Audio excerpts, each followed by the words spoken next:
Thank you. Let's bring in former GOP presidential candidate Vivek Ramaswamy. Vivek, thank you for coming on. We very much appreciate this. Very bad day for President Biden. What do you think? Look, I think the number one takeaway, Trace, is this. Joe Biden will not be the nominee. I said this last year. People dismissed it as some type of conspiracy theory. Today, I think it became that much more obvious. Play this out. Biden's own DOJ and special counsel is effectively releasing a report that undermines the case for him to actually be a candidate for the U.S. presidency, right as Biden's poll numbers are cratering. We have to do the math, skate to where the puck is going, not fall for the deflection. But I do think what they're planning for is to sideline Biden as the nominee, trot in a different puppet instead. That's the most significant takeaway from tonight. Fox News alert. President Biden with reporters last night, firing back at that damaging special counsel report that highlights his, quote, diminished faculties.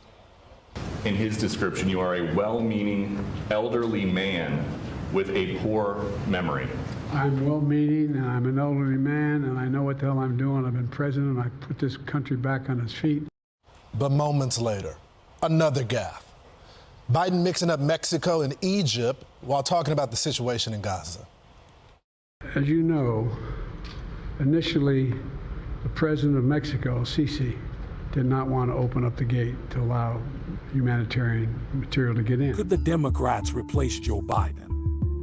Joe Biden's fitness for the presidency was thrust to the center of the 2024 White House race after Robert Hur, the special counsel investigating his handling of classified documents, issued a report on Thursday citing troubling memory lapses Biden experienced while being interviewed during the probe last year.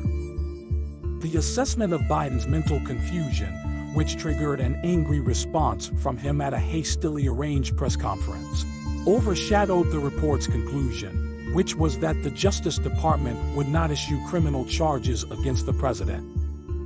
All this points to Biden's age, which is 81, as the president's biggest vulnerability heading into a likely rematch for the White House against Donald Trump, who is 77.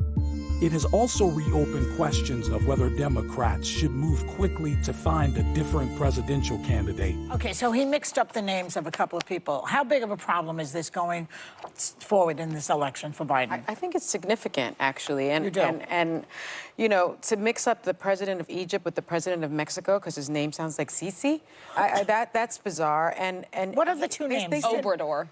Sisi and Obrador. It's not super close. Yeah, they're pretty different. And the other thing is, what the report said was he could not remember when he was the vice president. He gave out, certain dates that were not in line when he was the vice president. It also says that his memory appeared hazy when describing the Afghanistan debate that was once so very important to him. And so you already now have people concerned about his age. I don't think people were as concerned about his mental acuity, though.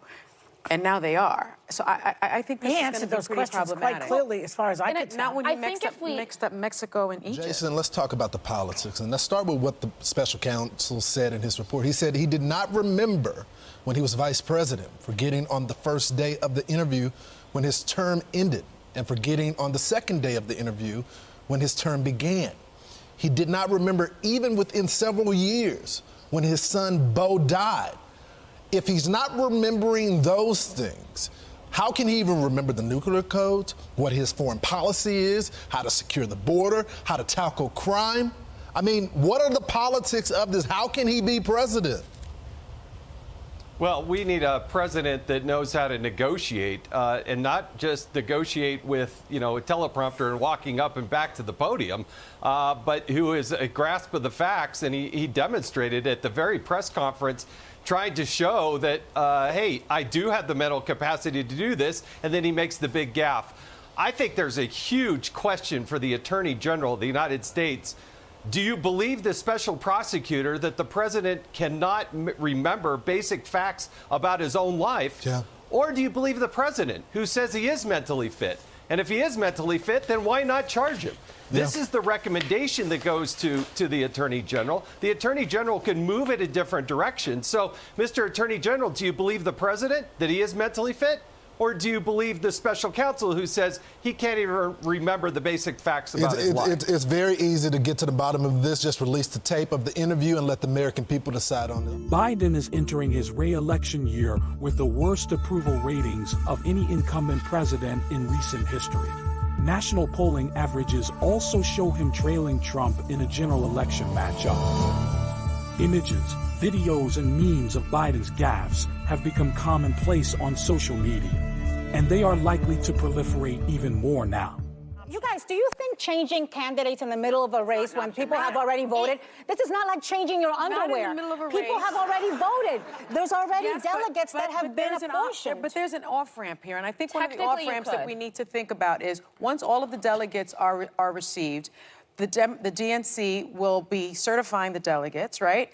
And the count, and Gavin Newsom can be swapped out if Joe Biden decides to Or step another aside, candidate. or It another can be candidate. done. I And think it's Gavin important the Newsom public can knows. win. And what do you think caused the most damage, Vivek? I mean, we saw covering live today the report that came down from Robert Hur. It was detrimental, but then you had the news conference tonight. Did the president make a mistake by coming out with this news conference? Would it have been better just to issue a statement and then maybe move on or at least address it tomorrow? What do you think about the timing and the decision making?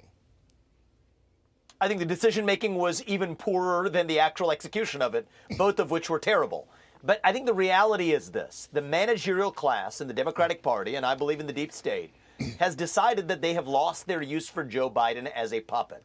I think they laid a trap for him. They invited him effectively to prove to the American people that he doesn't have the mental acuity to do it. He fell into their trap, and now they're laying the groundwork for in the coming 3 months to sideline him and actually put up who the real nominee is going to be. So I said this at the end of one of the Republican presidential debates, and I'll say it again. Just be honest with the American people. Tell us who the actual nominee is going to be so that we don't play these games and we can actually have an honest, open debate about who should be the next president of the United States, because we know that Joe Biden is not going to be one of those candidates. And I think tonight made that much more clear. I wonder if you were like a lot of people tonight, Vivek, because the news conference was set for 7:45 Eastern time. It ended up being about 7:55. During that time, during the wait time, which was a better part of an hour, did you at any time think, like a lot of people did, that Joe Biden was going to come out and make some bold statement, maybe not to run for re-election? I think that there was probably a discussion heading into it. And the reality is the Democratic Party has always had one obstacle stopping them from sidelining Joe Biden. That's what I call the Kamala Harris problem. They've tethered their identity to identity politics. Yet if they don't make her the nominee, it makes them very difficult to sideline Biden, which is what leads me to, I think, the likely conclusion that it is going to be someone like Michelle Obama who they do put up. So I think there are serious discussions likely underway. Pretty soon those are going to spill over into the public sphere. And I wouldn't have been shocked if that happened tonight, but I think the greater likelihood, Trace, is that they wait another couple of months and let this play out.